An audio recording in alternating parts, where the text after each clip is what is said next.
So this is the part where I put the VHS in the VHS player, but we're getting to the point where we're almost out of VHS tapes. So this is where the Sinbad movie would have been in my lineup, but uh-oh, it's not there. The reason why is that I found my VHS tape at thrift stores and I cannot find Sinbad because it's not that popular a movie. It didn't sell very well. So yeah, I didn't decided to buy it. I was lucky enough to get this one. And this is going to be our last VHS we're going to put in the VHS player. Lovely Shrek 2. There is 2 more after this, but I don't have those either. So yeah, let's put the VHS in the player.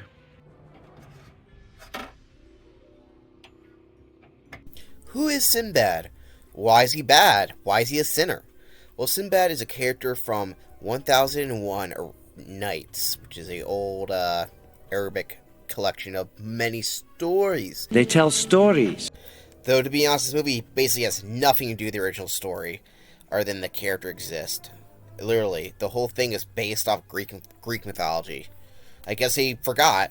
And also, Sinbad's a villain, even though in his original story he isn't. And he's a pirate, too. Whatever. You can tell why this movie isn't going to be that great, just based on that premise. So the very first character introduced is Ares, who is probably the most noble character because, for some reason, the animators here went way above and beyond animating this character. The fluidity is way too good. Also, keep in mind, the Earth is round here. It's round like it is in real life. Keep that in mind for later in the movie.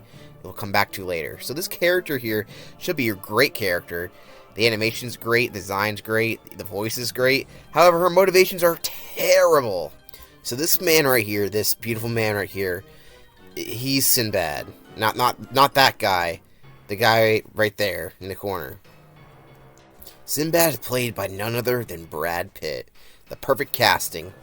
I'm just kidding, he's not very good in this role. He'd be better in much later DreamWorks movies as Metro Man, but we're not in Megamind, we're in Sinbad. And also he's a dog, for some reason. Don't ask me why. Let me tell you, that wasn't the original myth.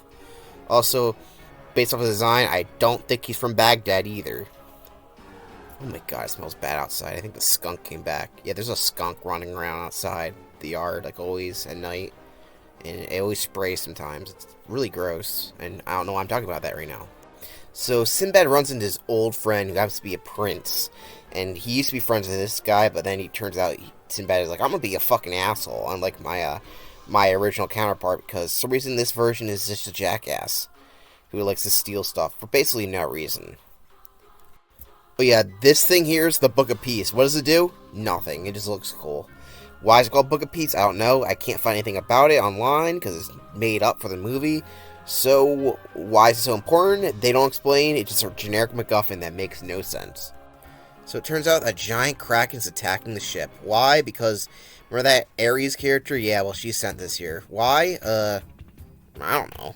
Sinbad then gives the most incredible performance I ever heard in my life. Yeah. Oh, pardon me. So Sinbad ditches his old friend because he's like, fuck this shit. Because Sinbad, as you remember, is a great character. You know, so he's supposed to care about his friend or something like bullshit like that later on. But yeah, Sinbad is drowning now for some reason. I forget why. I guess he got caught because he's a bitch. And some big titty goth girl saves his life. And she's like, I'll suck your dick if you get this book. Which, keep this in mind.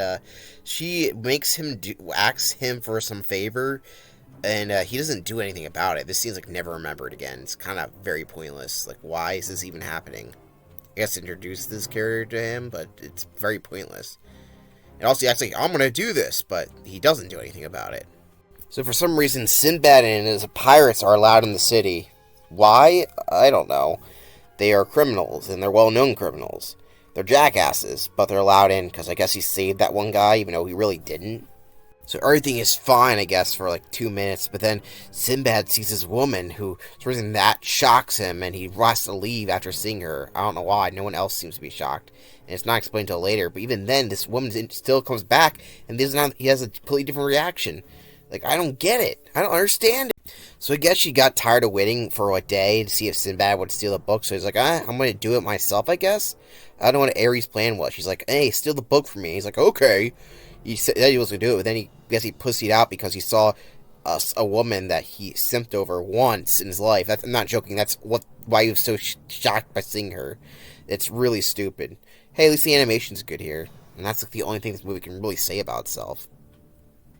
Because Prince Man here is a fucking idiot, he's like, I'll swap places with you, Sinbad, and even though if you don't come back, I'm gonna get fucking murdered, and I know you don't care because you're a criminal, we haven't been friends since, like, we were dumb kids, but I trust you somehow. I guess he ends up being right in the end, but it's still stupid as fuck. Also, I forgot to mention, he's the fucking prince of this town. He's gonna fucking kill him over something so stupid and trivial. So Sinbad heads out on an adventure to go save his friend. Just kidding, he's going to Fiji because he's like, fuck everybody.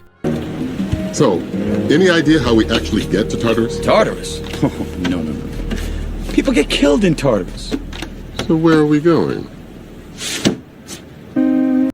This is our protagonist, everybody. He doesn't give a shit that his friend dies. He's also simps over his to-be wife because he's such a great guy. Do you trust that he's a good guy? He steals stuff for no reason. He has a backstory that doesn't explain why he would steal stuff. He's just a jackass. Fuck him. Fuck Sinbad. And fuck Brad Pitt. Also, his friend's wife is here. Not wife, fiance, or as Tommy would say. You shouldn't have any secrets from me. I'm your future husband. Oh, by the way, I swear in that movie he said, you're my future wife, but I couldn't find a single clip of that. I've been looking for like fucking an hour. Is that line in that movie? Please tell me in the comments. So Sinbad, who has a heart of gold, decides that he's only going to help out if he gets paid. Not even joking. What a likable guy. Also, there's sirens now.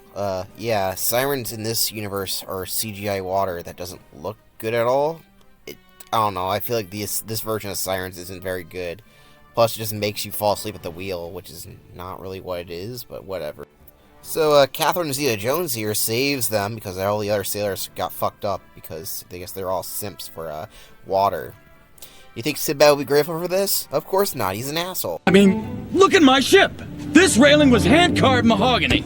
And here! These moldings came all the way from Damascus! Do you have any idea what I went through to steal these? Also, Sinbad's a sexist. Exactly why women shouldn't drive. I think it's time to cancel Sinbad. So the whole time they fight each other all the time. That's their whole relationship. But uh-oh, they're on another thing. That's the whole movie at this point. There's some random monster, they fight. Another random monster, they fight. We have another monster, and this one is just gross. Who the fuck ended this scene? Why is the dog licking it? Ugh! What the fuck? I'm sorry I had to show you that, but I have to showcase how fucking disturbing that is. So after saving each other, I guess they like each other now. It's not really well done, because remember, Sinbad's a sexist asshole. Sinbad tells his tragic story about how he used to be friends with the prince fellow over there, but then he saw that he was betrothed to a woman, and he thought she was hot, so then he left to become a thief, because he saw one woman once, and yeah, that's her right here, that's the woman. And that's why he was so upset when he first saw her there, I guess, and now he's attracted to her again, I guess. I don't fucking know. Does that make any sense to you? How much of a fucking simp do you have to be? Fucking Sinbad's a fucking incel. Oh yeah, they find the edge of the world here, which makes a lot of sense, because as we saw previously, their Earth was round because there was a globe. I mean, I know it's a fantasy story and there's an edge to the Earth in some old stories, but like, at the same time, you showed us a globe! Like, what the hell? Also, I'm pretty sure it was discovered that the Earth was round in ancient Egypt, from what I understand, so what the fuck? How there's still flat earthers to this day, I do not understand. I mean, I'm not complaining that there's a edge to the Earth in this story. I'm complaining that they showcase a round Earth and now there's an edge of the Earth here. I'm also complaining that there's idiots who believe the Earth is flat, even though there's no evidence to support that. So what's on the edge of the Earth? Why, it's Ares again. The big titty goth girl who's like, fuck you, Sinbad, you get nothing, you lose, good day, sir. Basically, he has to go back and get himself killed, because that's what he deserves for being a jackass. So Sinbad decides that, well, since I'm an incel, I might as well kill myself, because that's all I'm worth. Also, they're about to kill their prince, that makes a lot of sense. So Sinbad looks at the sea as the sword slowly comes down on his neck, killing him. Ending the movie on a somber note, but a good lesson. Don't be a jackass and be a criminal your whole life for no reason, just because you're a simp. I wish that's how it ended, but nope, the sword breaks, because technically Ares made a deal with him, and she can't break that deal. She gets pissed off and has to get back the book, which does nothing, I guess. I think it makes the sky clear. Also, if you have a giantess fetish, well, this scene is for you. So despite not really earning it, she just like, I'm gonna fuck you, Sinbad, and ditch my hubby, or her future husband, wherever the fuck it is. So yeah, she goes off with Sinbad, and I guess the prince stays where he is.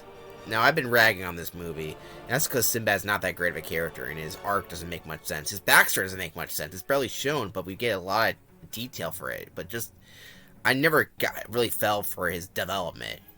I like that character's bad characters trying to be good or something like that, but it doesn't really work in this movie, if you ask me. Also, I didn't even catch it the first time. There was a fucking dog catapult.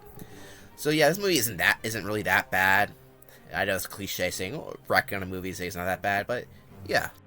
So Sinbad marks the end of an era for DreamWorks. The 2D animation market was dying. There's multiple reasons for that.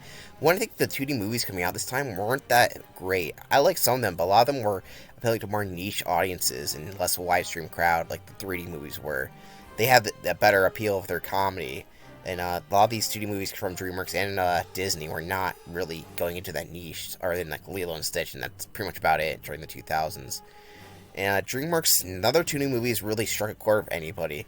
Other than Prince of Egypt, most of them did not do well at the box office. Despite El Dorado being a cult film and Spirit being a critically acclaimed film, Sinbad was neither of those, and it almost drove the company to bankruptcy. That's how bad it did. It's not hard to see why. It's a very weird concept of a film when it gets down to it. It's based off a old Arabic story, which I guess could be marketable, like in the Disney sense, but at the same time, they're not going for the original story. They're going for a new story with a lot of Greek mythology in it, which just adds for a kind of confusing film.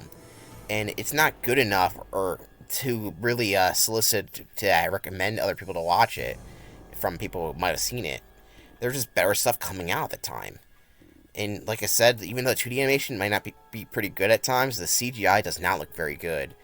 And a lot of people were just wanting to see those CGI films that seem to be more fresh at the time. Films like Shrek or Monsters, Inc. seem to be what people really wanted, and Sinbad, unfortunately, was not one of them. But where does Sinbad rank in all of this? My final rating for Sinbad, Legend of the Seven Seas, is a 6 out of 10, or 3 out of 5 stars. It just doesn't do a whole lot for me. It has good scenes, is why I give it a 6. I mean, I kind of recommend it just for people who are fans of 2D animation. It's interesting to see DreamWorks come off of this and learning that this is something that people don't want, and they never really tried anything like this in story-wise, even though it seems like they're going to make sequels to this. But yeah, that is the end of Sinbad. Let's see where it ranks among the other DreamWorks movies. In all honesty, I rank Sinbad near Prince of Egypt. While I think Sinbad has better animation and some better highlights, Prince of Egypt is just a more coherent film with better music. I mean, music adds to a movie, but Prince of Egypt has pretty good songs. Sinbad doesn't have any musical elements. It's a generic action adventure with a main character I couldn't care less about. And as you can see, the 2D animation isn't really that strong here. As you can see, when it comes to the early DreamWorks, it seems of this era, in my opinion, the 2D ranks lower than the main ones. Not that they're bad, per se. Nothing's been bad so far. But see, they don't rank as... They're not as interesting or as fresh as the other movies felt. At least in hindsight. I mean, it'd be cool to them if they made another 2D, but I think more people are interested in Disney making another 2D movie. This whole focus has been about 2D. But Sinbad, it's not bad. It's not Sinbad. But it's not Sin good. In our last tier list, I like to do the villain one. Ares is one of the weirdest characters to rank. She's a Greek god, the only Greek god that appears in the movie, oddly enough. There's a bunch of mythical creatures from the Greek era, if that makes any sense. But, yeah, they never really explain the character that well in the universe. It just seems like a afterthought in a weird way. The animation is top tier. Like I said, I liked everything about it. I like Michelle Pfeiffer's performance, but at the same time, her motivation is very lackluster. She likes mischief in Discord. Okay, then why does she have to put Sinbad in a bubble and make a weird plan for him that never comes to fruition? What was the point of that scene? I don't understand it to this very second. It's stuff like that. Like, it's just very convoluted. Her whole plan is based off the one guy taking Sinbad's place and him dying, or something like that, because Sinbad's a jackass or something that's supposed to add discord, because she's just betting that the one guy is stupid and the rest of town is stupid enough to kill him over some criminal guy. just a dumb plan, and the fact it doesn't work out is even funnier. Like, it's a villain that you wish that there's more of, because it's an interesting character whenever she's on screen, but at the same time, her plan is just was crap. So unfortunately, you have to rank her in C. But hey, maybe we'll get better villain next time, because next movie is none other than the GOAT, Shrek 2. See you then.